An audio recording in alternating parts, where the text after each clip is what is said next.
গুমের নির্দেশদাতা হিসেবে শেখ হাসিনার সম্পৃক্ততা পেয়েছে গুম সংক্রান্ত কমিশন। মানবতা বিরোধী অপরাধে জড়িত থাকার অভিযোগে র্যাব বিলুপ্তির সুপারিশ করা হয়েছে। শনিবার তেজগাঁওয়ে প্রধান উপদেষ্টার কার্যালয়ে ডক্টর মোহাম্মদ ইউনূসের হাতে অন্তর্বর্তী প্রতিবেদন তুলে দেয় কমিটি। গুমের ভয়াবহতা নিরূপণে আয়নাঘর পরিদর্শনের অনুরোধে সম্মতি জানিয়েছেন ডক্টর ইউনূস। ফ্যাসিবাদ কায়েম করা আওয়ামী লীগ আমলে সবচেয়ে আতঙ্কের শব্দ ছিল গুম। ভিন্নমত প্রকাশ কিংবা সরকারের সমালোচনা করলেই রাজনীতিক, সংস্কৃতি কর্মী, মানবাধিকার কর্মী থেকে সাধারণ পেশাজীবী অনেকেই নিখোঁজ হন গত 15 বছরে। অনেকেই এখনো ফিরে আসেননি, আর যারা ফিরেছেন তারা দিয়েছেন গুম জীবনের ভয়াবহ বর্ণনা। তাদের সবার অভিযোগ, আইন শৃঙ্খলা বাহিনী তাদের তুলে নিয়ে যায়, বন্দি করে রাখে, অন্ধকার কুঠুরিতে চালানো হয় নির্মম নির্যাতন।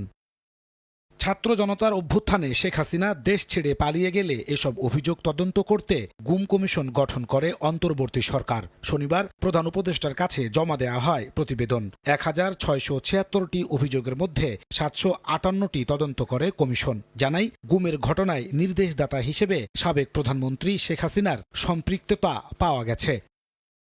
এছাড়াও শেখ হাসিনার সাবেক প্রতিরক্ষা বিষয়ক উপদেষ্টা অবসরপ্রাপ্ত major general Tariq Ahmed Siddique, national telecommunications monitoring সেন্টারের সাবেক মহাপরিচালক জিয়াউল আহসান, সাবেক এসবি প্রধান মনিরুল ইসলাম ও সাবেক ডিবি প্রধান হারুনুর রশিদের সম্পৃক্ততা মিলেছে।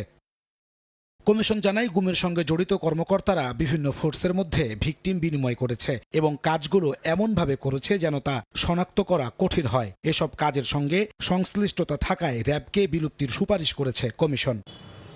এ সময় কমিশন প্রধান মইনুল ইসলাম গুমের ভয়াবহতা সম্পর্কে অভিজ্ঞতা নিতে প্রধান উপদেষ্টাকে আয়নাঘর পরিদর্শনের অনুরোধ জানালে সম্মতি দেন ডক্টর মোহাম্মদ ইউনূস। এটি কমিশনের অন্তর্বর্তী প্রতিবেদন। আগামী বছর মার্চে আরও একটি প্রতিবেদন দাখিল করার কথা রয়েছে।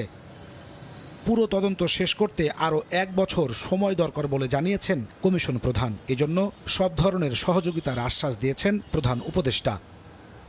নাজমুস সালেহী, সময় সংবাদ, ঢাকা।